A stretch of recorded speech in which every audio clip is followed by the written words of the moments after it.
Let's go.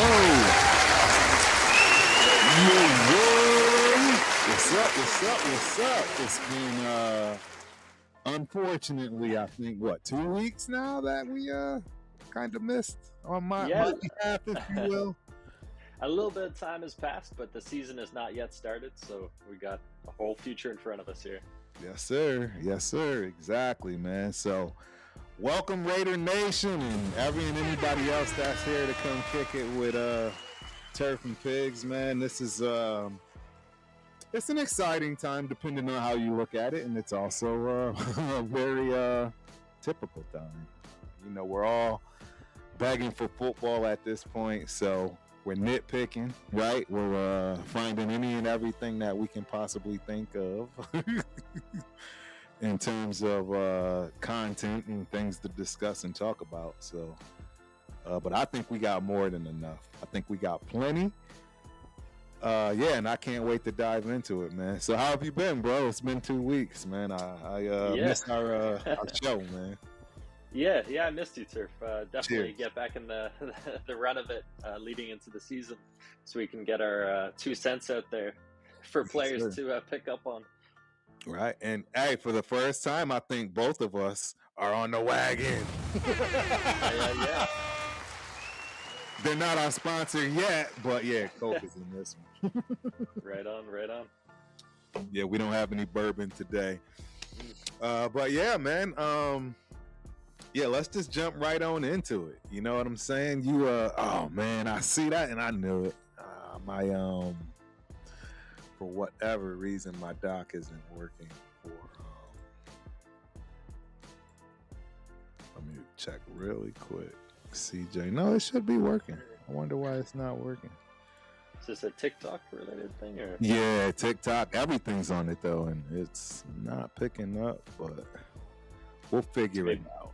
Maybe the time change, perhaps? It's possible that could have done it. Let me see if this helps. This will let me know what it is. Oh yeah, I definitely got something missing in terms of what we're using. I bet I know what it is. No, this is accurate too. I don't know. Well, unfortunately, we will not be able to put anything up on the screen in terms of messages and people, but we can see. I can definitely see, and we already got a full house, if you will, man. So, you know, I'll do what we normally do here, and that's shout a few people out, man. So first and foremost, shout out to my main man, Sack Tom. Appreciate you for coming through, my dude. Hope you enjoy the show. I will be getting that wrench back to you as soon as I can figure out what the heck is going on with anything right now. So don't worry about that. We'll get that back cracking. We got Nav Man in the building. Appreciate you for coming through, Nav Man. Hope you guys enjoy the show, man. We got Jimbo on TikTok, man. Jimbo is my dude. Jimbo been supporting for a long time, man. Appreciate you for coming through. We got Van Chris, and we got another Raider. Well, Windy City, that's right. Windy City Raiders. Shout out to Windy City. We'll get this up worked out, man. Hopefully I can figure out what's going on with the chat as far as me getting it on the screen. But anywho, let's jump right into it, man. You've had some time to look at some Raider stuff, but one of the things that we discussed briefly throughout the day was Mr. Mad Max Crosby. And he having our beloved new quarterback. Shout out to Fernando Vargas. Yeah, so what was your thoughts about that, man? Talk to us. Yeah, well, I think it was pretty much expected that Fernando would make it onto the podcast. I believe Max had our previous quarterbacks on his podcast as well. Maybe not our first quarterback, Garoppolo, but definitely Gardner and Gino made their way on there. And so it seems like a bit of a tradition being fulfilled here. And I think Fernando did well enough. Like he's kind of said a lot of the same things he's already said, reiterating stuff and just kind of ensuring that his message is consistent. But yeah, it was entertaining. I kind of wish it was more just Max and Fernando one-on-one raw talk, but inevitably there's a brand and there's kind of the necessary stuff that's got to happen to make it all work. You are absolutely correct, man.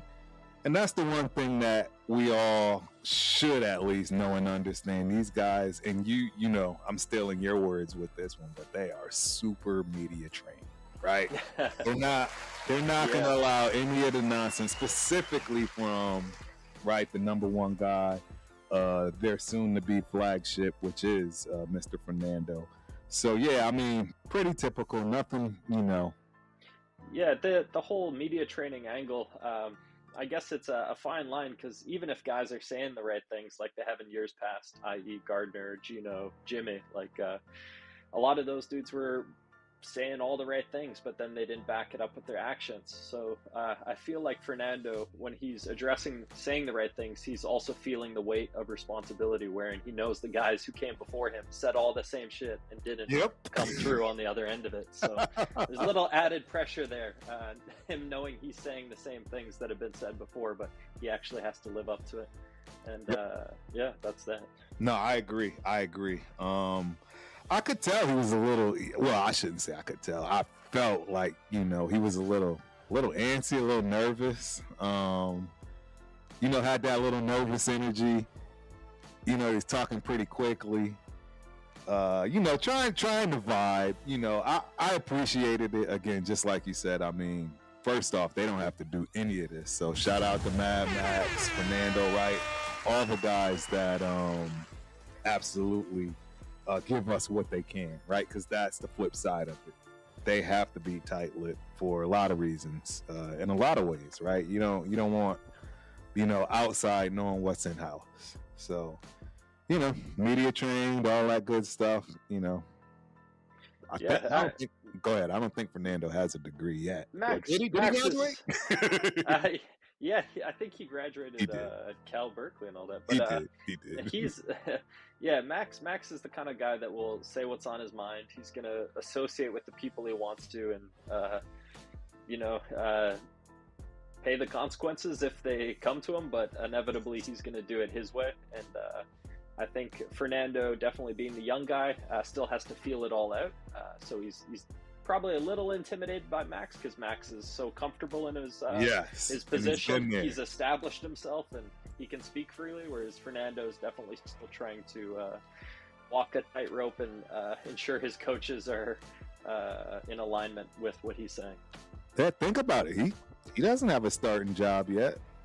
You know what I mean? Who is he to divulge anything at this point? You know, from that respect. He's definitely gonna watch his P's and Q's. I was shocked at how much love, but then again, this could be me reading between the lines, right?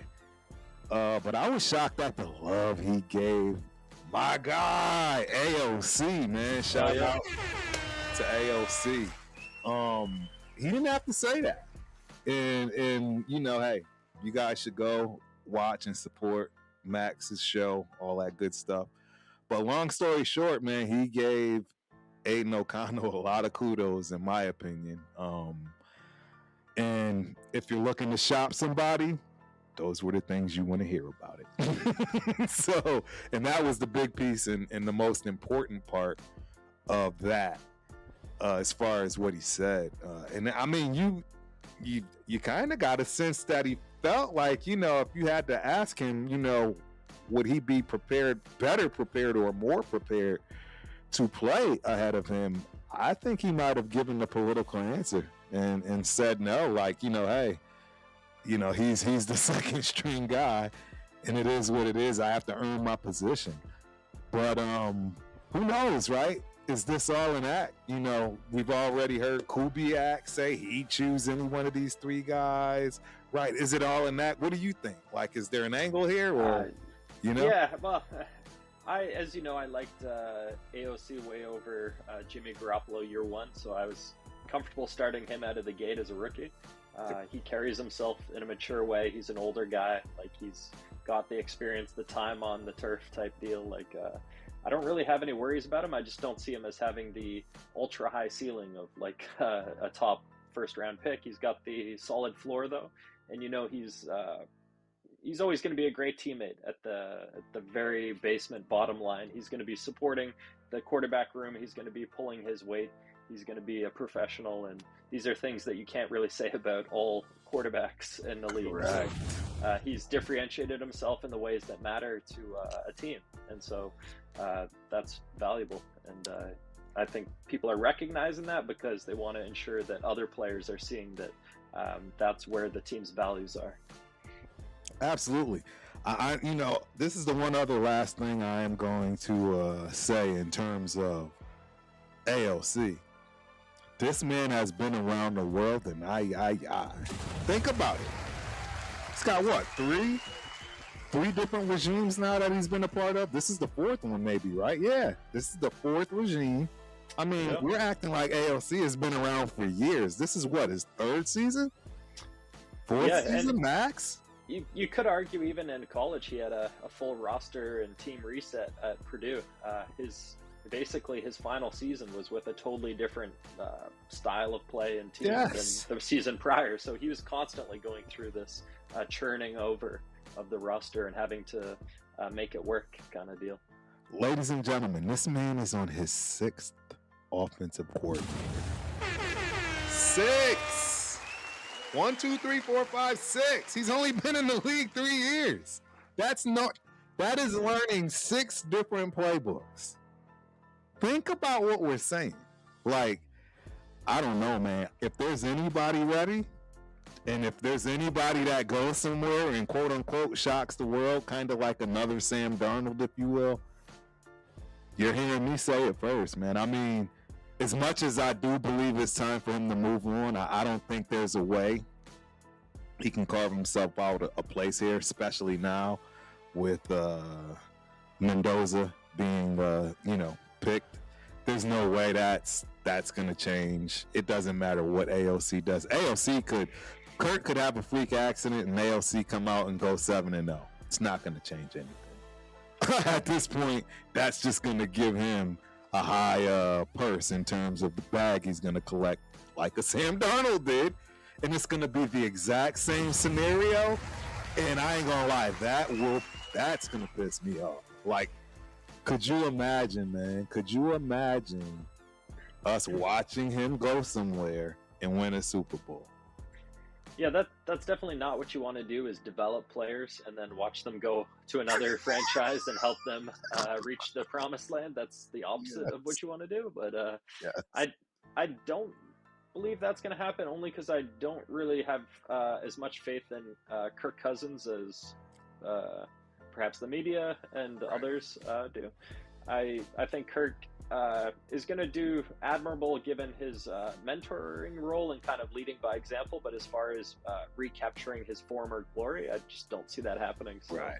I think AOC and the Raiders are still a good fit. I think AOC would consider signing here for less than perhaps another team, even if he were a backup, because played season so long, quarterbacks are getting hurt so often. The backup quarterback is going to get their shot sooner or later, and I don't think it's a bad situation to be a backup quarterback in AOC's position. Like, yes, he wants to start games and win games, but ultimately his main goal, I believe, from my perspective, is helping his team achieve greatness, and that involves success in the playoffs and winning important games. And if he's a backup doing that, I think he'd be just as happy as a starter doing that. The same sort of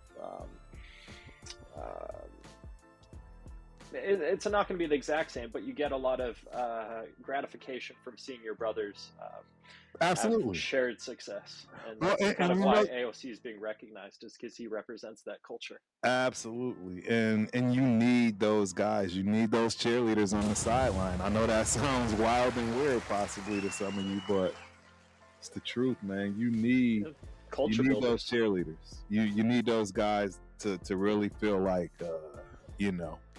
they're there for you, because at the end of the day, he does want to play too, just like you. So yeah, and you need people engaged. So it's I think part of what disturbed me about last season was it felt like we were giving players all the reasons to disengage throughout the season, and it was kind of amazing that players stayed engaged given the circumstances. But yeah, testament to professionalism and guys like AOC. Yep, I agree. I totally agree. And hey, I apologize for us starting late. I had to get baby boy to practice. Shout out to Trey. We are heading to Junior Olympics in Iowa, first week in August. So, hey, that comes first. Mama had things to get done, and she wasn't available, so I had to go drop him off. And that's why we're late, man. I'd like to say shout out to our new sponsor, Chop Hub. You know what I'm saying? ChopHub.io. Real quick here in a minute. You know, we got some stuff from them. But definitely want to just make sure that everyone knows eventually this thing will be on time. Don't blame pigs. It's all on me. Anyone with kids that are in any kind of sports, athletics, any kind of activities, band, right? These kids in everything. So yeah, sometimes we have to do our jobs, man, and make sure our kids are on the straight and narrow, and that's getting them to practice. So yeah, appreciate that. I appreciate y'all for coming through and showing up. Do not forget to hit those like buttons, right? Shout out to the like buttons, Jack Kenna, man. See you out there. Yeah, and hit that subscribe, man. Hit that subscribe. And last but not least, right, the notification button, man. That way you'll know when we come on, right? Monday nights, I'm hoping we can solidify 6 p.m. Central Standard Time. I know that's much better for pigs as well.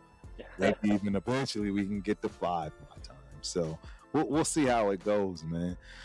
But yeah, real quick, I'd like to give another quick shout out and let you guys be entertained by a beautiful commercial from Chop Hub. Welcome back to the Creator Olympics. Up first, the fastest editing final. Fingers at the ready. 3, 2, 1, go! They're off. Look at lane 1. Hammer those shortcuts. Lane 2 is moving like a cheetah on espresso. Lane 3, more mouse than man right now. But lane 4, he's checking his phone. We roll straight into thumbnail throwing. Oof! 9 meters for Bree, 12 for Dak. Once again, shout out to Chop Hub. We love Chop Hub. You know what I'm saying? New sponsor. Yeah, it's a great partnership.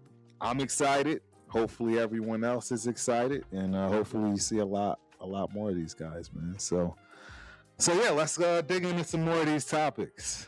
What's on your mind right now? What's something that's brewing inside a pig's head? Yeah, I mean, I guess something that everyone is aware of is we still haven't signed our cornerback, Gerard McCoy. Is that true, or? That is, that's a great question. I did not know he wasn't signed. I thought it was the kid from Buffalo that we got, but I know he definitely signed. But if McCoy didn't sign, and I bet I know why, right? Because he was a late pick, and he wants to act like probably a second rounder, right? Yeah, well, I think probably guarantees, and that seems to be the dispute that all these rookies coming into the league are fighting over his guarantees. So yep. His situation is very unique, so it probably requires a lot of very fancy wording that both teams want to ensure is read over by many, many, many parties before it's signed. So I'm guessing there's a lot of due diligence on top of the dispute over guarantees. Yep, and it makes sense. I mean, look, if there's one thing we can't as fans get mad at, is these athletes and their contract. I'm sorry. That's just something, right? It's no different than your own job and you negotiating, right, to get the best for you and your family.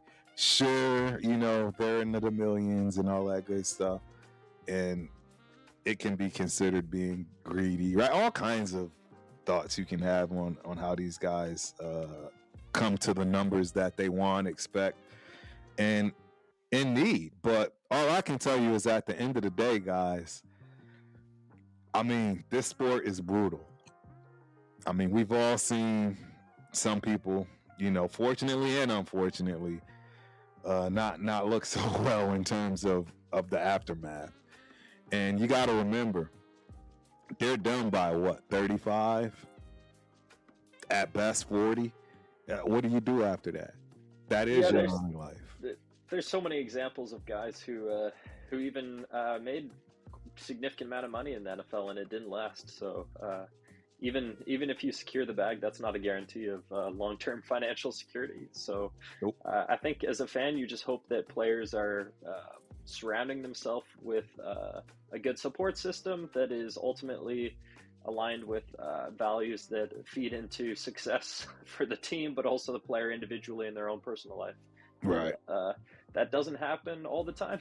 There's a lot of examples of guys kind of getting mixed up with too many loans or whatever, and then it spirals out of control, and there's too many of those stories. So hopefully the vets are able to step in and help the rookies make good choices. Yep. Guys like McCoy, I'm sure have already spoken to a ton of vets and have all the advice in the world to make the best choice. Yep. And real quick, I probably already shouted out pretty much everybody I'm going to shout out. But hey, it is Chat Lives Matter, right? Willie Garcia has joined the building. Appreciate you for coming through. Hope you enjoy the show, right? We got Nav Man, Jack Kenna, my dog. Appreciate you for coming through. Hope you enjoy the show.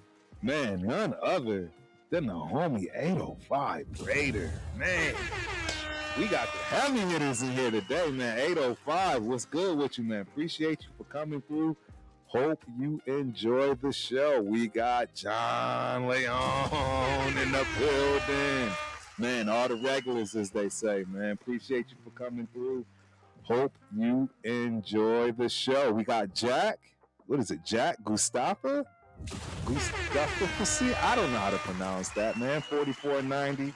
We got that guy. Man, we appreciate it. And yes, Jack, thank you. Thank you. On the new, Jack is congratulating us on the new sponsor. So appreciate that, man. And hopefully, it works out for both parties. Right? You will be seeing me push chophub.io like crazy.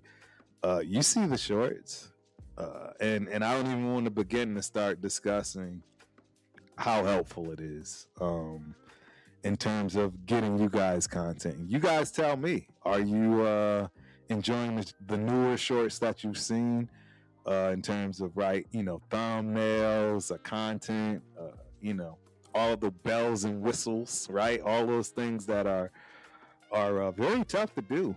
And I think you'd get a much better appreciation for all content creators that create, clips, films, shorts, all those good things. It's not easy, ladies and gentlemen. So yeah, shout out to Chop Hub, man. Shout out to Chop Hub, man. Brother Yaya's in the building. Salute. Appreciate you for coming through, man. Hope you enjoy the show. So yeah, I am wearing my Michael Myers. Yeah, I've been tough on Deuce a lot lately, and even the shorts have been pretty harsh. I'll even boo myself for that, but I can't. I just want to bring people back down to earth, man. I don't know. He's going to be an interesting watch this year for a lot of reasons. We're always going to talk about this running back room because at this point, on paper, I wouldn't say it's one of the better ones that we've had, but it's definitely nowhere near the worst. What's your thoughts on that running back room? I mean, it's entirely unproven, including our guys from last year. So I agree. It's a giant wild card. We don't know what we got. The preseason will be very telling as far as just seeing what guys look like, regardless of what the results are. Just seeing them move. We haven't seen that before from half our room, so that'll be big for us. I expect Hemby to make it. I expect Washington to make it. And obviously, Genty will be our main workhorse in this stable. But I think Genty has obviously the heart, the drive, the personality. It's just a matter of making it happen and grinding through the tough times and finding the light on the other side. Right. I think last season was probably a big bit disappointment for him, but I think it probably took more effort to cover and mask some of that disappointment than he was probably expecting, because the media was driving it home every week. So even though he didn't get the success on the field, there was some positive silver linings in that he grinded through what was a pretty shitty season by most fans' account. Absolutely. And I mean, made it through healthy. One of the biggest things that stuck out in terms of Janty, he didn't get hurt, ladies and gentlemen. I mean, he toted the rock, the 7th most in the NFL, period. In terms of punishing hits, there were big hits in there. And that's the thing. He's not. He's definitely not someone that has the size to run like Earl Campbell. Shout out to Earl and family, right?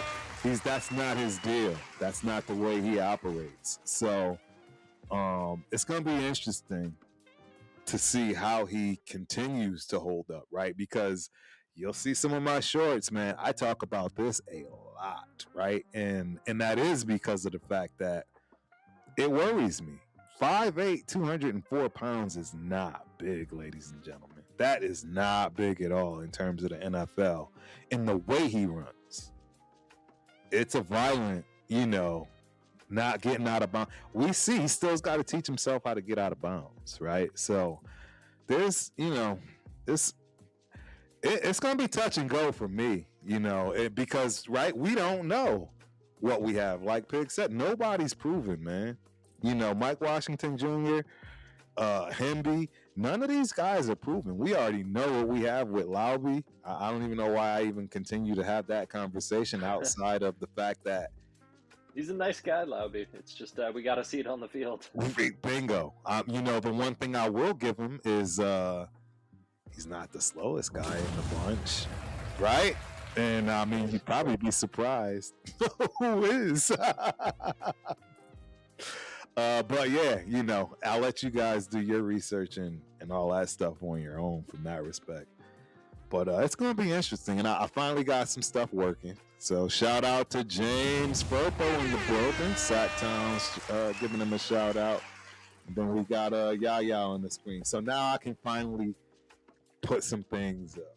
You got to remember, Turf always struggles streaming. So you gotta give me some time. You gotta give me a little bit of time to get these things in order. Okay, so let's move on to you started it out kind of with McCoy in the secondary, and that is something that's very intriguing as well, because that's probably the youngest group that we have across the board, right? Any room, if you will, right? Running backs. Yeah, well, outside of the one Terrion Johnson, everyone is pretty young, yeah. Bingo. So and Chin, I guess Chin is a vet too now at this point. Well, now, but he's actually no. I think he's more on the vet almost side. 30. Yeah, he's more on the vet side than he is a newcomer, if you will. So you're absolutely right about that. But yeah, what are your thoughts, man? Who do you think you will see opposite Stokes? Well, the part about our cornerbacks and our young guys that I like is that they're bubbling with talent, and they're all high-end talent. Gerard McCoy obviously being the most enticing of the bunch. Yes. As far as the ceiling, it seems like it's unlimited ceiling. It's just a scary floor right now, but that ceiling is pretty tantalizing. What I'm hopeful for is that a guy like Gerard McCoy will elevate the whole room just by his... similar to the Devontae Adams effect, his presence in the room is going to inspire other guys to elevate their game and put more time in, more effort in, knowing that he's on his time is limited, and they're going to be the most aware of it is the guys in the DB room. He doesn't necessarily have the same runway as everyone else to have a career, so every second counts, and it's going to be very apparent for our DBs that every play matters, and they're sacrificing on every play. That's going to be very apparent, I think, for our DB room versus other parts of our team. And hopefully that spreads as a culture to the rest of the rooms. Right. I personally think that battle boils down to two people. It's Darian Porter, right? And Mr. McCoy. I'll be honest, I kind of, a part of me wants Porter to win this position. I feel like he's a guy, right? Third rounder, correct? I believe he's drafted in the third round. He's a Peter Carroll guy. I hate to say it, in terms of size, right? Athleticism and length, which is not a bad thing. It's just he clearly couldn't do what was needed in order for us to even think about competing last year. Yeah, And when it we showed. drafted him, we talked about him as a project, but he was an old guy, so that was a bit of the irony, is that we were drafting like a 25-year-old's cornerback project. Wide receiver conversion with only, I think, 1 year of solid playing experience. Most of it was special teams prior to that. Yep, exactly right. But I'm a fan of his athleticism and ability. If he can put it all together, I think that's where we can really move forward, man. Because we need somebody that can stick around, right? You said it earlier, right? You don't want to develop your talent and have it move. We need somebody that can stick around for the long haul. And for some reason, like I say, a part of me sees Darian Porter is being somebody that sticks around for a long time. I don't know. For some reason, he just gives me the vibes of he could be a 10-year guy. And yeah, he seems mature and professional. Like, he doesn't seem like a guy who's going to get distracted and start making something else the main thing. He's going to keep football the main thing. Yeah, so he's got that potential for long-term career, which we haven't had in the cornerback room. No. We haven't had a cornerback that kept the main thing. No. No. So this new crop of guys, like, you kind of hope that the McCoy story, like, it's kind of a catch-22, his health being questionable, but I think that's going to pressure guys to realize that they got to make it happen now. Keep it the main thing. Oh, Turf, I think your audio dropped. I can't hear you. Testing.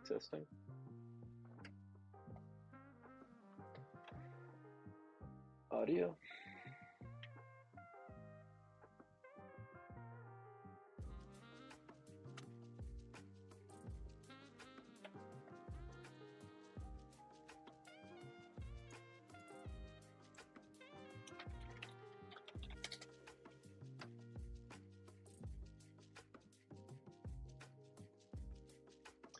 Yeah, I can't hear anything, Turf.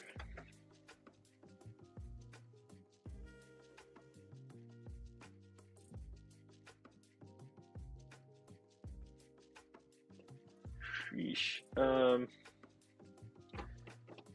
Technical difficulties. Alright, assume Turf is restarting his stream right now. So we'll see in a minute if he's able to jump back on. In the meantime, I will share some cool sports cards. Let's see our guy, Charles Woodson, in the silver and black. And then here's an interesting one of a guy who is unable to keep the main thing the main thing. The perfect example of all the talent in the world, but just a corrupted culture. And now we got a Hall of Famer.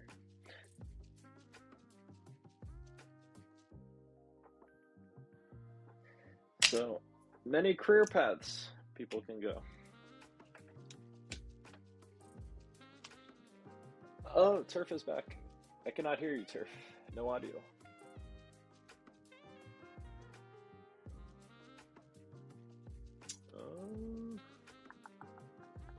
Nothing is coming through on the audio side, but I do see video.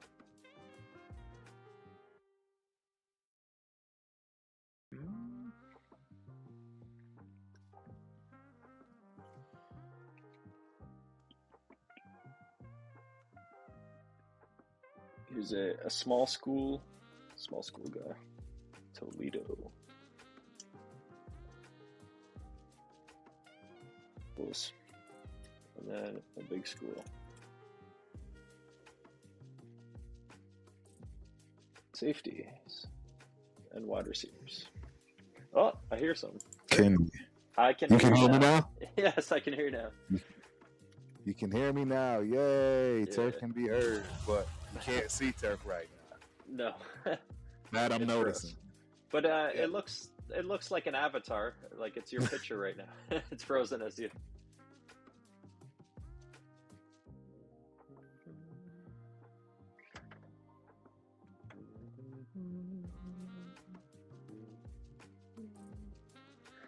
I guess a comment on the Raiders. I like that Clint Kubiak is recognizing that Fernando Mendoza has made some big strides. That's good to hear from a head coach who's probably not going to say that about just anybody. Like, not going to hype them up. Right. Nope. Can you hear me now?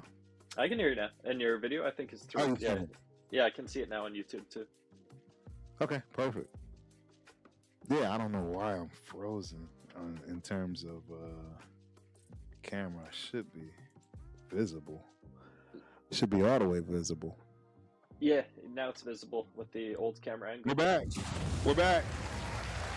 I know what it is. It's my cord. I have to get a new cord. Oh, true. Yeah. Cords do wear out. Yeah. That's absolutely what it is, ladies and gentlemen. That's it. And if I touch something and it comes out of whack, the cord goes out of whack. So I'll get that swapped out for the next show, guaranteed. But yeah, I appreciate you for. I did get to see you were showing some of the cards and yeah, so forth, a little collection.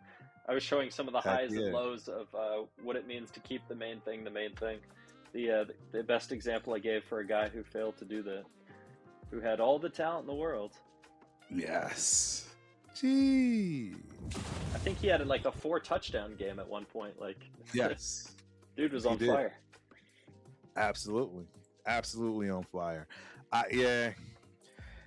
You can never, man. You just never know. It's a freaking crapshoot, right? In terms of these players, just people in general, man. Yeah, but he was a guy in particular who I followed closely because he's Canadian. So I was keeping tabs on his social media, and it was pretty apparent early on that he was much more interested in like what football could do for his brand than what he could do for his team. Correct. And that reflected his play on the field to a T, like the way that he would celebrate instead of get the ball to the line of scrimmage for the next play routinely, right. Even in crucial moments, like, and unable to make a change, like unable to adapt. Even after making the mistake, he wasn't really able to like learn from it, which I think reflects just too many distractions, like not having a good support system around you. Yep. No, I agree 100%, man. It's it's unfortunate, man. It is unfortunate when guys have such talent and just waste it, you know? Yeah. I remember that 4 touchdown game, watching it and thinking, like, this guy's going to open doors for the next generation of Canadian football players. Just a superstar that is going to inspire a whole generation of people. And yeah, just next season he's out of there. Like, kind of nuts. Yeah, that's ridiculous, but that's the way it goes, man. I mean, there's a lot of things that goes on that turns into fortunate or unfortunate. And I have an example of that has nothing to do with the Raiders, if you will. But it is pertaining to football. I'll hold off on it till a little bit later in the show, but I have something to share. It's a cool piece. I don't know if anybody, right? There are guys here. I know Navman is up there in age in terms of my age. Jack Kenner as well. So shout out to the old heads in the building. Stick around because I'm going to show y'all something tonight that blew my mind. I had no idea. And like I said, it pertains to the Campbells, man. It pertains to Earl Campbell. So that just gives you an idea. You can go Google and, try to figure out what I'm going to bring up. But I mean, I'm still floored, ladies and gentlemen, because I had no idea. But with that being said, let's move on to training camp battles in offensive line. What have you heard in terms of any kind of battles on that front? Most recent thing I heard about the offensive line was Linderbaum was voted like a top 10 inside offensive lineman in the NFL, which I guess the voters were pretty professional, unbiased voters, I would imagine. Right. Who knows? But in any event, like that's creating that expectation that matches the contract that we paid him. So hopefully he keeps that up into next year too, and the year after that. Yep. Nope, I agree. He got paid a lot of money. Yeah. Yeah. Sacktown, that's right. Sacktown is up there too. You'll probably remember this Sacktown. I don't know. Maybe you will, maybe you won't. Again, I've already given the hint. It's about Earl Campbell. But yeah, I had no idea it went down the way it went down. Like I said, it's a pretty cool piece. I have to show you guys in a little bit. But yeah, Tyler Linderbaum, you got paid, brother. It's time to get the front in order. In all honesty, he has no excuses. He was brought over to be the centerpiece, believe it or not, my opinion. I mean, yeah, sure, Kirk Cousins, but like you said, who's really thinking about Kirk Cousins like that? We know Kirk Cousins is here to just hand over the keys, if not mid-season, let alone end of the year. Tyler Linderbaum came to be our superstar on the front line. And that is the centerpiece of your offense. That's how your offense runs, is your center, believe it or not. They make all of the calls, right? They know where, or they should know where, where the reads are, and direct, right? They're directly in tune with both guards and tackles, left and right. So he's got to show that, man, and I don't think he'll have a problem doing so. I'm worried about what's alongside him. Personally, Jackson Powers Johnson, he was one of my all-time favorites, but at center, right? He was a favorite at center, man. I didn't really see him as anything of a guard, especially after, his performance at guard. It just didn't sit well with me. I don't. What's your thoughts on Powers, man? I've said from the beginning that I think Jackson Powers has a center's body. The whole thing about him being not athletic enough, I think, was extremely overblown. I could concede that perhaps his maturity was not yet there to take on maybe the leadership elements of it. But that's something that just comes with time.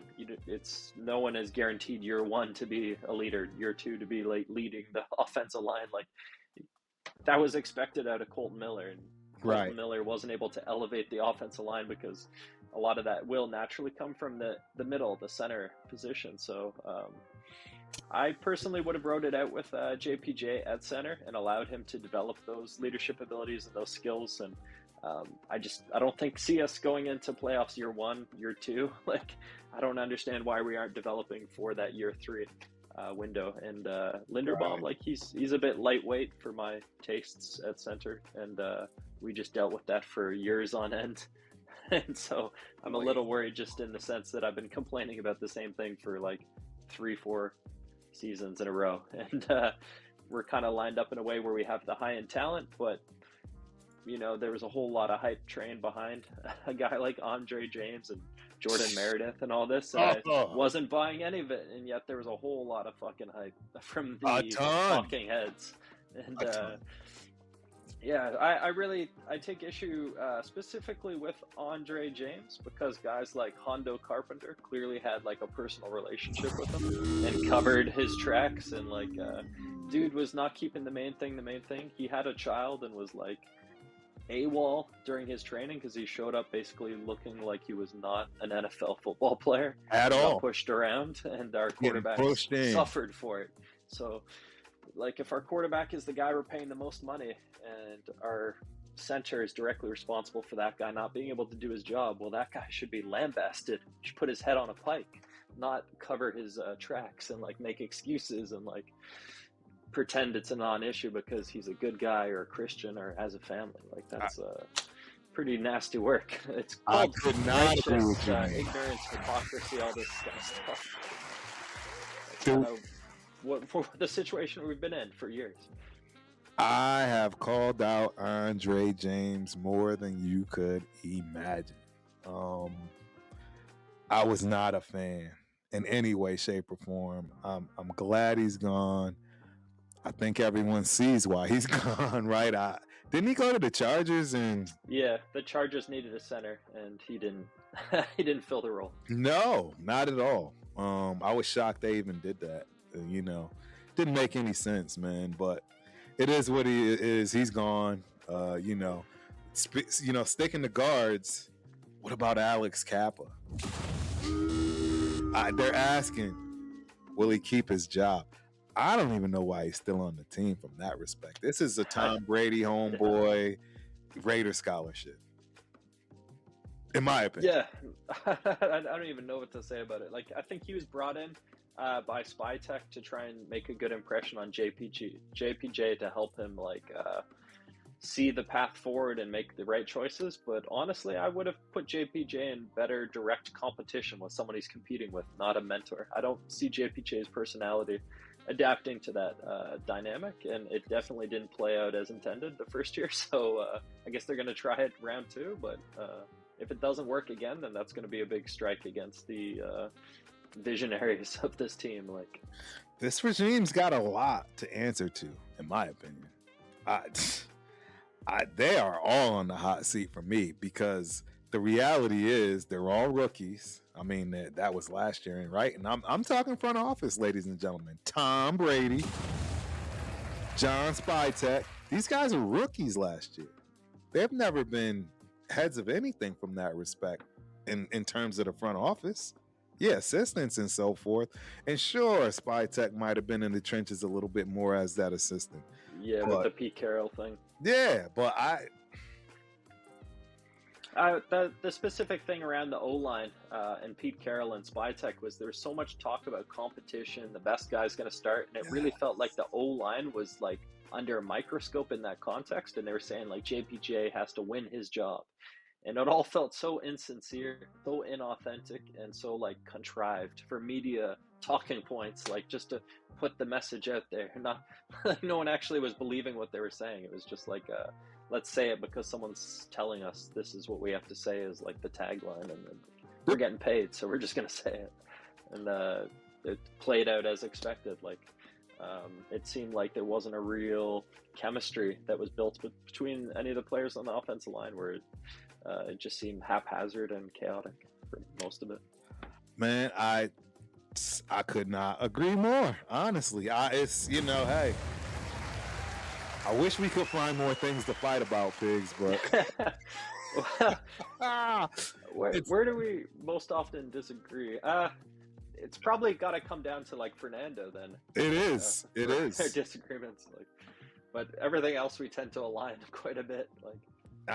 Well, and I think everyone that is really objectively looking at this team will align accordingly. I mean, one of the biggest things you just said throughout that was the fact that we get all these quote unquote big stars or right, these names, but nothing pans out. Nothing ever gets us to the next level of feeling comfortable with a foundation. We have no foundation. We haven't had a foundation for 20 years, ladies and gentlemen. But yet we keep wishing on the star. We keep being optimistic, right? I can't do it anymore, man. I have to call it when I see it.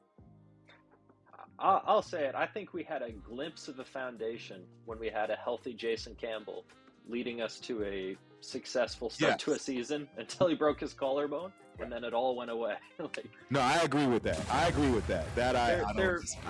felt comfortable at that moment when Jason Campbell was leading the team. Like, legitimately started to feel like, okay, this is what Raiders football is supposed to be about. This is like the future. We're moving in the right direction. And then obviously it didn't play out as we were hoping it would. But it did not. Inevitably, those feelings, like as you're saying, the sense of like pride, confidence in one's team. Confidence really is comfort. So yeah, we need that back in the building ASAP. Big time. And this is why, again, I'm not so optimistic. I think we still have major holes in our offensive line, our defensive line. I mean, it starts in the trenches, ladies and gentlemen. And we still don't know what we have with the picks that we've picked, right? I mean, Spytek, this has been 2 years for him, right? As far as his draft. How are these guys going to pan out? I don't see anybody just yet. I mean, DJ Glaze, he's looking to be, I guess, the starter as far as right tackle. But do you have a whole lot of confidence in him? And we all know how I feel about Colton Miller. He'll make it maybe game 8 if we're lucky. Like we're back to square one again with one of these other guys that haven't looked well. We do have a guard, and I can't believe I haven't said, and that's Spencer Buford, right? I don't know if you heard me tell the story. But yeah, at regionals, his mom was the one collecting the money. And yeah, I couldn't believe it. Oh, that's random. Yeah, it was so awesome. I took pictures with her. We had a great conversation. She was wearing the number 70 earrings. I have to pull that up, man, and pick it out. But yeah, it was a good conversation. I made sure she understood too. And I hope the front office hears this, because this is part of our problem. This is why we don't get the right superstars. It's because you're not treating these people right while they're on the team. Treat these guys like you treat the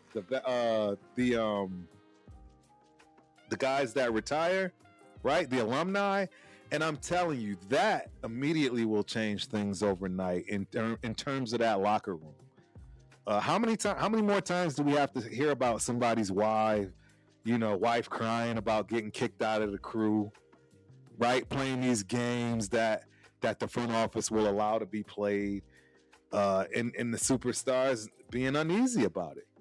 You know what I mean? You got Derek Carr and Devontae Adams, both their wives boo-hooing, crying in the whole nine. I mean, and those are the ones we hear about, right? Think about the ones we don't hear about. So, Turf, you haven't really referenced specific details, but I'm guessing you're inferring that the Raiders organization could have done more to ensure that the culture surrounding the team was more stabilized and less turbulent, and stepping on people's.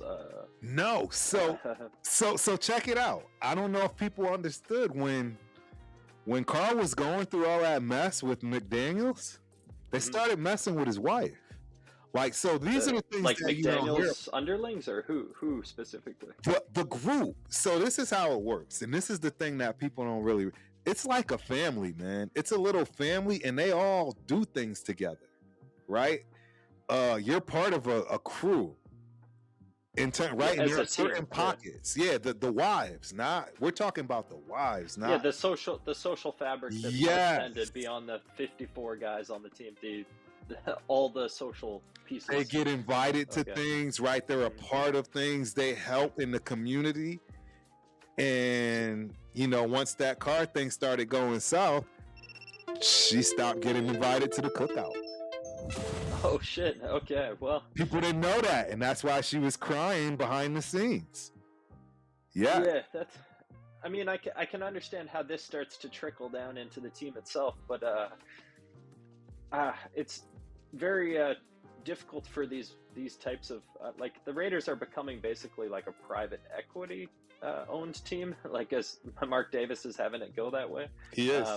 But these things do not go together, like community and private equity. Like, as much as they'll try and make it seem like this is the best thing ever, this is kind of like a very high risk environment, and it's being portrayed as low risk, and it's just kind of funny because these are the kind of outcomes you end up with. Is like, yes, it was owned by Mark Davis at that time, but obviously there was people trying to buy the team at that time, and like, I personally am starting to believe that so much of the Raiders' issues over the past couple of decades is because they haven't really been running a football team. They've been running like a media team. Yeah.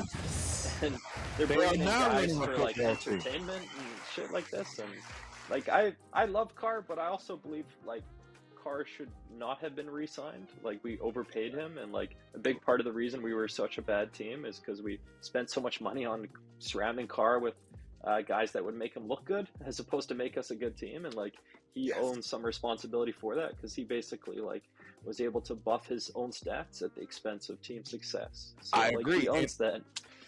And in return, I think that's why they messed with his wife. Yeah, you know I mean, and only we won't know, right? And I don't expect anybody to get that information. That is between Derek Carr and perhaps the best way to frame that situation is that when you start doing that kind of thing where you're like selling out the team for an individual player's glorification because it makes your franchise look good, that creates really weird power dynamics that become very unstable and leads to bad outcomes. Like, it's subversive to culture. And so when you end up with a result like that, it's kind of like it was written in the tea leaves when you look back like 5 years prior, like what was happening then. It was kind of leading that trajectory, that outcome. And just because it's quite related and was brushed under the rug by our organization and probably ought not to have been, was how they handled the Chandler Jones situation around. Bingo. That was There's so many. Arguably even worse. There are so many things that the front office has mishandled, and that's the part that I'm referring to, which is why it's like these people have to look themselves in the mirror and ask, are they the problem? Because that's the only thing throughout these last, 4 regimes that hasn't changed. It's the front office. I would argue a lot of the media too. Like the Hondo Carpenters of the world, who have been like the right-hand guy of each regime in some media. Hondo is tough. Media role. I don't mind Hondo, but I really don't think that it's a good thing for our fan base to have somebody who is so drinking his own Kool-Aid, be the guy who's telling all the fans how they should conduct themselves. Like, he's kind of become the arbiter of ethics and morality, and I think in some ways he's become his own worst fear. Like, he's become the evil thing that he's so fearful of. Like, it's hard to put words to, but this is something that happens in history all the time. It's like a guy in history thinks he's the hero, and then he becomes the villain. That's kind of how I view Hondo Carpenter. I agree. He thinks he's more than what he is and should be.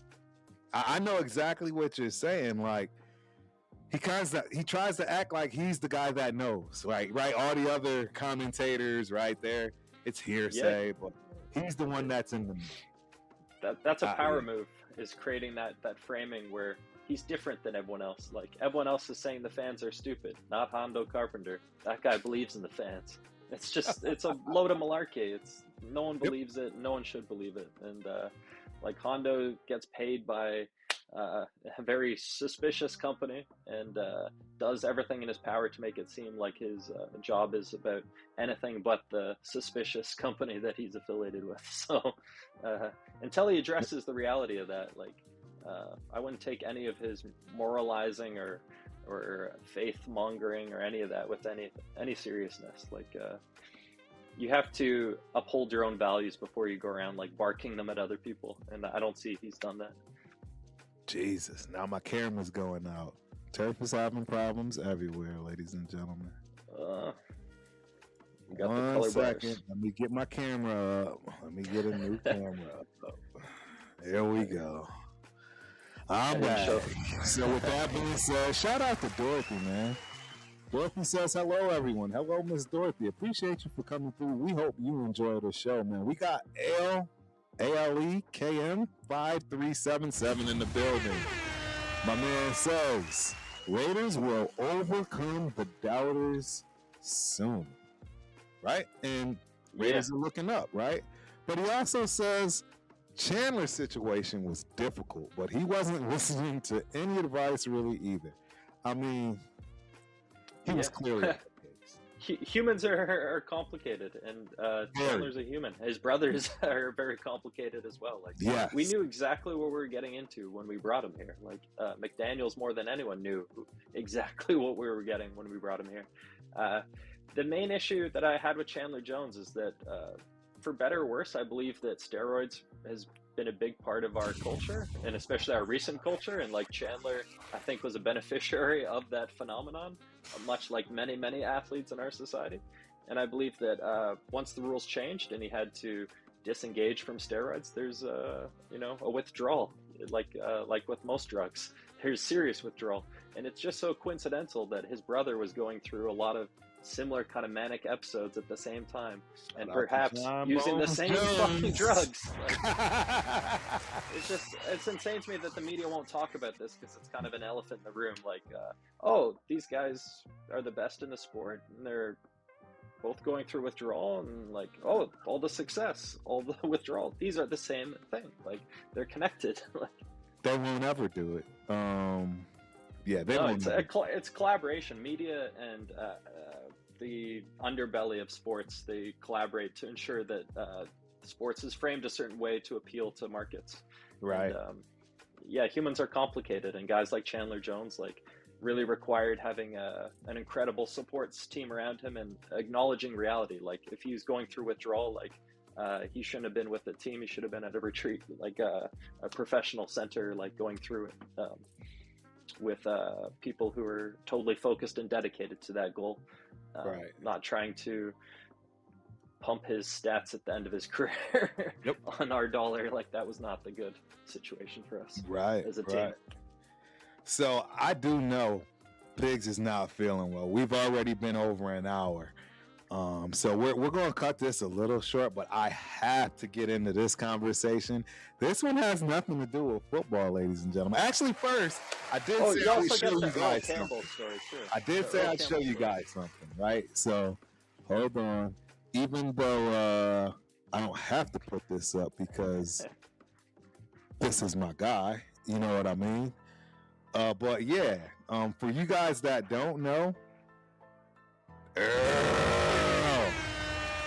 if you guys don't know, my son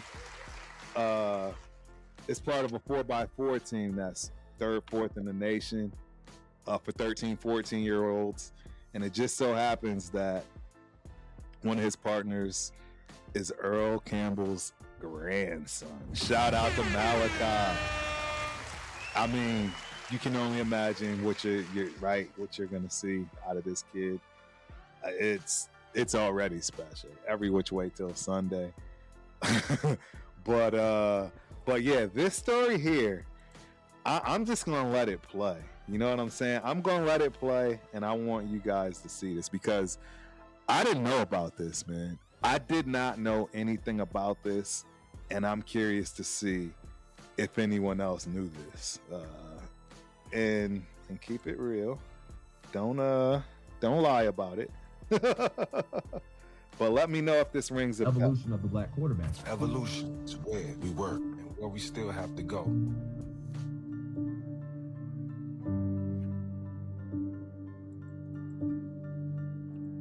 What happens is Doug Williams in 1978 is that quarterback that the Tampa Bay Buccaneers want to draft. But they're not ready to draft a black quarterback #1 overall because of the explanation, because of the time. Didn't want African Americans having that type of power. So they traded the pick down. And the Houston Oilers got the #1 overall pick that year. And they drafted Earl Campbell, my father. If it weren't for black quarterbacks, if it weren't for the Tampa Bay Buccaneers and Doug Williams, the Houston Oilers wouldn't have Earl Campbell. Earl Campbell could have went to Tampa. Who knows how that would have turned out? He could have went somewhere else. Who knows how that would have turned out? Would he have become the NFL guy he became? Who knows? Had it not been for black quarterbacks and what was going on in the NFL at that time, Earl Campbell wouldn't have ended up with the Houston Oilers, which directly affects me and my family. So then I tied in, you can't live until you give. So without the evolution of the black quarterbacks giving game to one another, and in getting into a situation where a black quarterback was getting ready to get drafted in the first round, I'm thankful for them. Because without them, Earl Campbell don't get to the Houston Oilers. Evolution. Man, did anybody know that? I had no clue. I knew that the trade happened, but I didn't know why the trade happened, right? I was way too young for that. You know what I mean? In terms of looking at the NFL for the political side of things, and even knowing what the draft was. We're talking, I was in 78. I was 3 years old. I didn't know nothing, period. Even, and that's why I say for the older guys, because even the older guys, even at 63, there's no guarantee that you would remember this. You too are a youngin'. Not even a teenager probably. And I did not know that, because we all know all it takes is going from one team to another, a good to a bad. And then, right, your talents and how they fit. I mean, we got Earl Campbell because of that. And I never knew that. Did you know anything about that, Pigs? Obviously that's way before my time. I was born in 89, and my upbringing, I followed the CFL more than the NFL. That was the 90s. I had seasons tickets to the Toronto Argos, but I obviously enjoyed Campbell's career kind of in hindsight, like looking back at it through tapes and VHSs. And, right. There's so many great running backs, but he does stand out as a guy who was able to add a lot to the position and influence future generations of running backs, which, regardless of what position you're playing, certain athletes will rise above and kind of just show that despite maybe not being the fastest, maybe not being the strongest, the smartest, the guy with all the advantages, you're still able to pursue your dream and ultimately realize it by sticking with it and not allowing adversity or something to get in the way of achieving that. And trailblazers, guys that come before you are part of that story. So you kind of I guess in a sense, frame your journey as you're not going on it alone. You have a whole crew with you, and if you choose to have Earl Campbell on your crew as you go on your football journey, that's pretty powerful. So find good role models, good trailblazers, and stand on their shoulders and take the game further. Yes. He was one of those dudes. And you are right, LKM. Earl Campbell was a tough running back. Arguably the tough. I mean, between him and Jim Brown, I really don't know if there's anybody else don't get me wrong, there are some guys, but I don't know. Those are the two people that come to mind if I'm talking about, who literally just ran people over for breakfast. Yeah. You know what I'm saying? There's not many guys that did that, right? The Jerome Bettises, et cetera, right? We got a few. The Adrian Pierce and the Walter Payton. There's guys that struck fear into the defense, but few and far between. Absolutely. But before we get out of here, I want to give a shout out because we were on the topic of quarterbacks that because it is the focal point of the whole sport. Quarterback is kind of like the face of the franchise, the face of the league, really. Yep. Guys that kind of trailblaze and inspire the next generation, that kind of conversation. A guy who I think is massively underrated just because he didn't make it to the NFL is your guy's brother, Allen, Damon Allen. Yeah. He is arguably the most successful black quarterback in football history. He has the most passing yards. He has championships, MVPs, multiple teams, four different teams. So I saw him play. I saw him win a championship in old age. That's the crazy part about his career is he started playing in the early 80s, and I was watching him in the mid 2000s win a championship. So, right. That dude was kind of unreal, and I don't really see him getting the same accolades, the same respect as he ought to. And I think part of it is that he went to so many different teams. Like being a journeyman, you don't stick with one team and build your legend with that one team. You don't get the same that team carrying your brand forward into the future, like we do with our legends. Like right. And it just the CFL just doesn't have the same kind of money and finances to afford players the respect that they probably deserve. But yeah, shout out Damon Allen.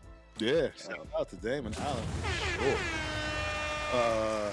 So yeah, like I said, I know you are under the weather, if you will, but we have to discuss this. I don't know how excited or boring it'll be for you, and I want you to honestly be as open or as closed, because it could be personal, right? It could be, hey, I don't want to put myself out here in the world, or right? But okay. The funny thing is, FIFA.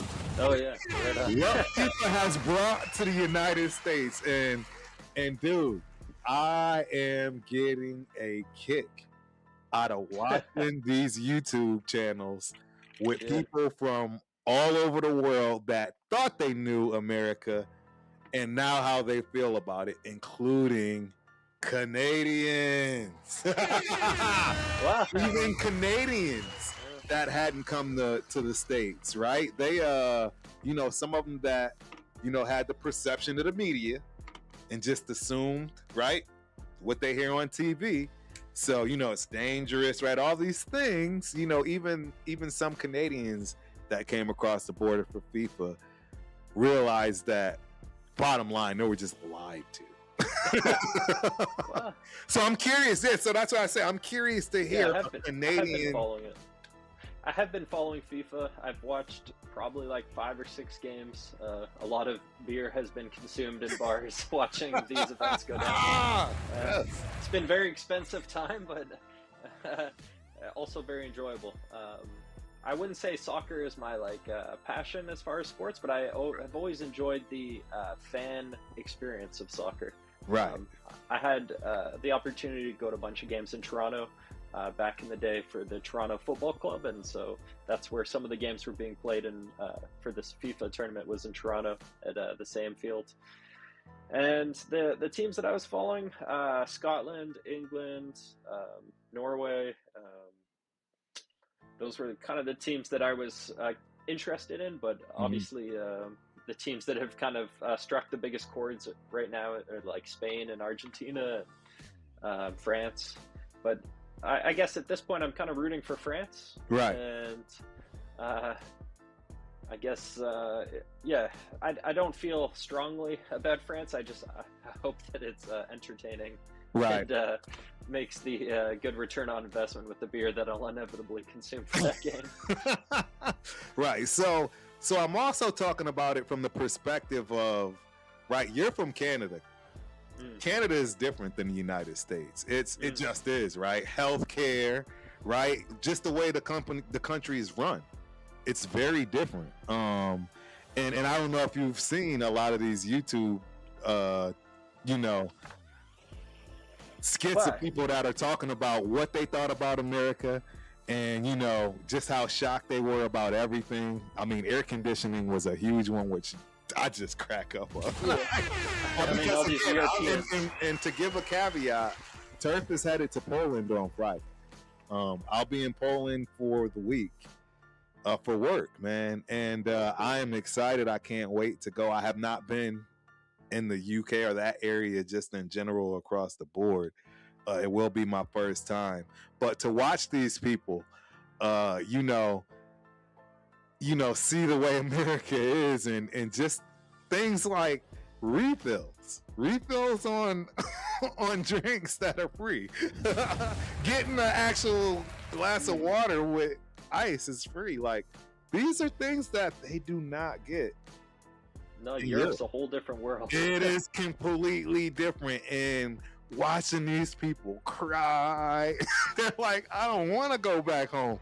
Like, that's, did you see any of those videos? Like, what's your thoughts on, America versus Canada, if you will? And I'm sure you've heard people that love it and hate it and vice versa. I mean, I guess my perspective on America is kind of Now you see why I my say I don't want you to, be family's open about it or not, because yeah, it's always like context is always going to be the answer for this type of question. But like my great grandfather's on the American $50 bill, so it's very much like I feel like I'm more American than Canadian in some ways. But then at the same time, I also have a lot of family members who have left a mark in Canada just the same. So it's odd. By the way, that president was despised in the preceding generations afterwards, which is hilarious because today now he's loved again. So it just goes to show that perceptions change, but inevitably history happens, and then our opinions on it do this, like back and forth, flip flop. Yeah, and like the media obviously plays a big role in that. Our educational system plays a big role in that. It should be our communities that play a big role in that, but inevitably it's the institutions that are pulling the strings, calling the shots on why perceptions are the way they are. Like, Ulysses S. Grant, that was the president. Yes. There was a pretty big media campaign to like tarnish his reputation after his death in the 1800s. So for about 100 years, he was considered one of the worst presidents of all time. But if you do serious research into it, you realize that a lot of newspapers were just very biased and had agendas, and there was a lot of political reasons for that type of framing of that American, but inevitably he's one of the better presidents. So it's just hugely ironic. Like today, for instance, like with the media campaign around Trump, like you might assume he's not just the greatest president of all time, but maybe the greatest human of all time. Like it's just it's a weird world we live in where media is so responsible for human perception, and so it is until you actually get boots on the ground and experience life for yourself, like bingo, living in a snow globe, and that's Disneyland. The thing. I'll admit it. I've always said I could see myself living somewhere, and I actually dream of it. But does that mean living somewhere 100% of the time for a long period of time? Absolutely not. No. I've been to South America. I've been to places, right? I adore and love a lot of places. Yes, I would spend half the year there. Would I spend a year there? Absolutely. But for an extended period of time, it's not possible. Even if I didn't have kids, I could see myself saying, yeah, it's time to come back home. And watching these videos from the Brits, just the things that we take for granted. I mean, just even the beauty of America, right? All of the places you can go, the things you can see, the mountains. And I mean, it sounds corny to us Americans, right? That's been here and done these things, but you go to other places, man, they don't have all of that. You know what I mean? They really don't. Like it was eye-opening for me. Because honestly, like you said, when it comes to the media, I didn't realize it had that much of a hold on people. And that's just me being naive, dumb, and in my own world, right? Turf, I tend to stay in my own world a lot. So I stay in my bubble, man. But picking my head up and looking at the rest of the world, right? And them, feeling like they've had the wool pulled over their eyes and now they're finally getting to see. I just found that hilarious, man. I mean, in a good way, and I felt, bad for some of the people as well. When the rubber hits the road, that's when you find out what reality is. And to parallel to the Raiders organization and our recent experience as fans, like that's been the quarterback the last 4 or 5 years. Is like we get sold this grand kind of magnus opum of this is the greatest plan ever, and we've got the guy, and here he is, and we're paying him all this money, and then it's like he doesn't look better than the rookie. Oh, he doesn't look better than the backup. What the fuck are we doing? Like, why is he starting? And then it's like we're being told to shut up and like you don't know football, like this kind of stuff. And then suddenly at the end of the season, you're scratching your head like, what was that? Like, was I an idiot for thinking this, or like right? I don't know. Like, I want to say this because I think it really sums up well the media's role in all this. Obviously JT the Brick. Yes. The long-term radio personality for the Bears. Absolutely. a legendary guy, whether you love him or hate him. He's certainly contributed to the fabric of Raiders Nation. Yeah, shout out to JT, man. Yeah, I've had conversations with him. I've talked to him quite very a few influential times. in Raiders Nation. He definitely likes to speak his mind, but he doesn't like the consequences of being responsible for what he says. What he said. It happens all the time with him. But one thing he said that I felt was like the most struck a chord of like reality chord. He was complaining about a Chicago Bears game that he watched, wherein he claimed, from his opinion, that fans should get a refund on bad product games. And he said it in the most like bold, boisterous, kind of like bombastic way on Twitter. Yeah. And people just reamed him for it because meanwhile the Raiders had just had the most dog shit season with Gardner Minshew. And talk about bad football. Like, we're watching a guy turn the ball over pick six. Like, it almost looks like he's doing it on purpose. Like to get me tank started or on some shit. Minshew. And so the replies that people gave to JT was like, well, does this apply to the Raiders games that we're all paying for? And then he started just blocking people en masse in response to his own position. So it's kind of like the ultimate schizophrenic kind of situation where you have a media member who's very responsible for the hype trains every year. Yes. And selling fans on a story and narrative. Acknowledging that there should be consequences for bad products, such as refunds to fans on a game that perhaps is like broken by gambling or broken by a player doing something ridiculous or a ref making a terrible call. Like, players should get some percentage of their ticket refunded. Right. Speaking of a refund, how about that UFC fight, Conor McGregor? Oh shit! Yeah, I mean, yeah, that blew up in their face. Pun intended. All that hype. Yeah, they're just the ligaments. But yeah, I mean, the media at some point has to accept the fact that they're part of why things are not having the good outcomes and kind of ending up in the bad outcomes. And then, like, it's just ironic when the media acknowledges their role in it and kind of presents a solution, but then at the same time is getting upset with people when they point out the irony in that solution. Like, if people truly got refunds for bad product, there'd be a hell of a lot less bad product out there. That's all I gotta say. I agree. JT's idea is like spot on. Right. Just he probably regrets saying it because of the irony involved in it. Exactly. I agree. And we'll end with Brother Yaya's quote because I think it's a really good one. I've been living in 3 different countries with very different cultures. I'm not the same man anymore. That's dope. And I can totally understand that. There has been plenty of places I've wanted to stay, right? And learn more about cultures. Just learn more about those places in general. But I mean, I'm not an idiot too. I'm not saying anyone that feels like they can go live at these places long term, more power to you. I'm talking in terms of me in the context of how I would view these things. And the perfect example I can give is when I went to Australia. I don't know if people realize, there's nothing. The only thing you're going to see that reminds you of the United States of America, in my opinion, in Brisbane, is there's one like fast food hamburger spot that looks like Burger King, but it's not Burger King. That's it. It's just knockoff Burger King. That's it. You're looking for football. You're talking rugby. You're looking like nothing. There's nothing about America, right? And then that's the other thing. Like, it's nighttime in America when it's daytime, vice versa. Yeah. I actually got homesick for the first time.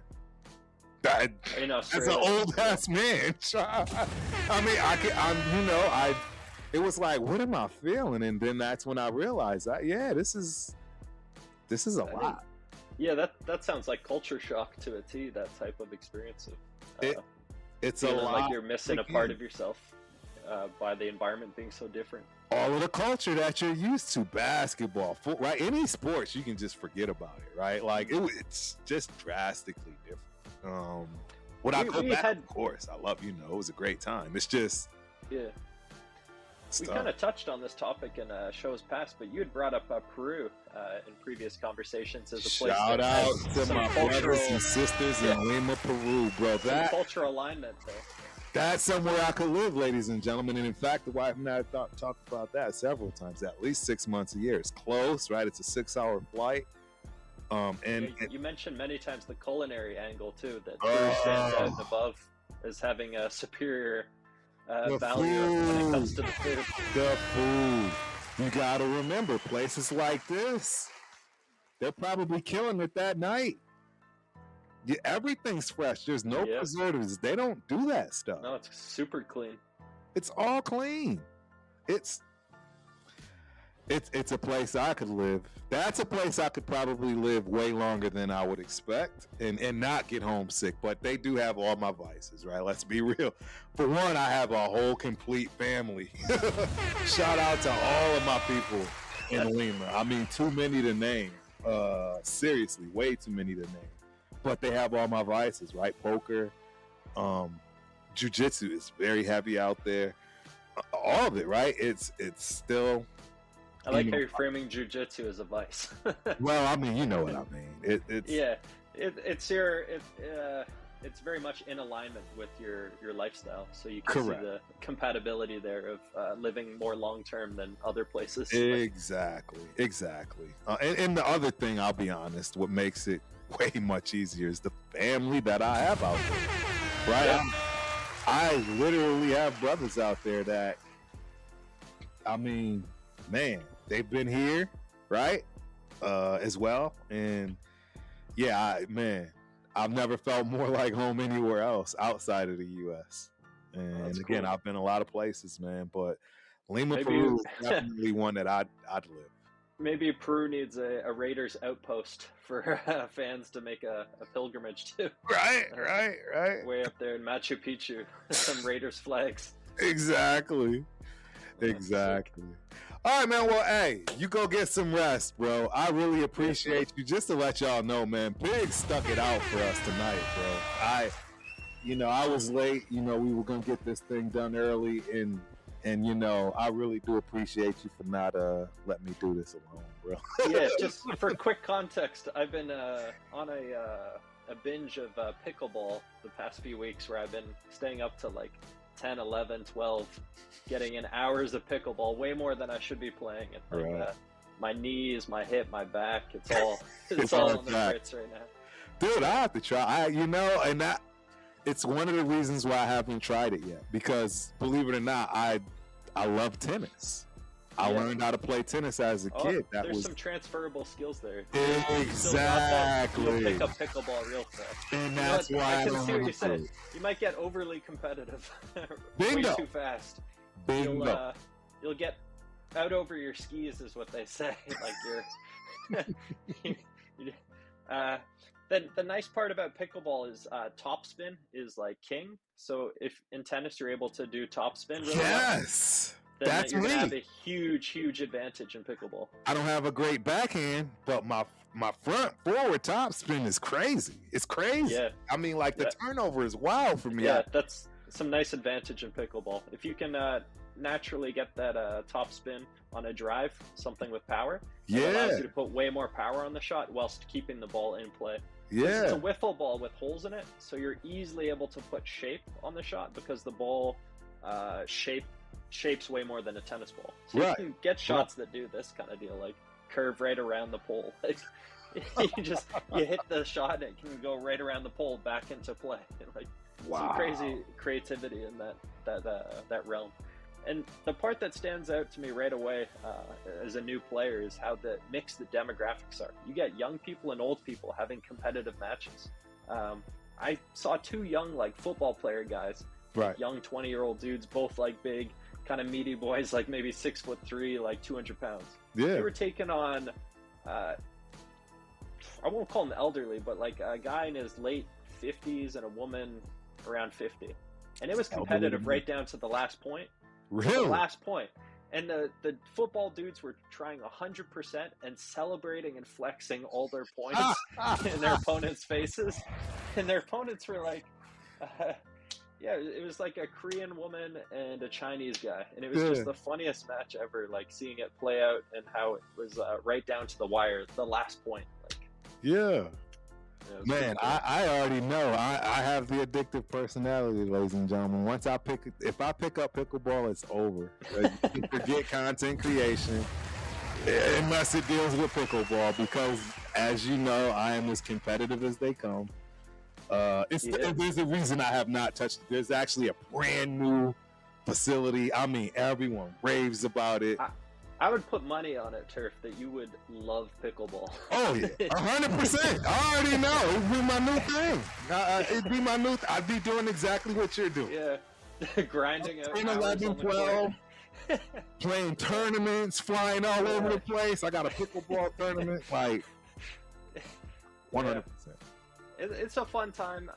It's a lot slower than tennis, so that's kind of the nice part. Tennis, it feels like it's not like for demographics, like a young person and an old person playing tennis is not so fair. Right. Pickleball, it's more than fair. You can hold your own, like as a take on a young teenager and still dope, man. Whoop their ass with technique and all this. I'm trying my hardest to stay away. I have a feeling it's not gonna happen to me. You're watching some YouTube clips randomly. It's not only that, so it's my poker buddies, man. Shout out to the Lodge getting free advertisement from Turf and Pig Show. But I got a lot of my peoples from the Lodge, man, which is a huge poker house here in Austin, Texas, and they have.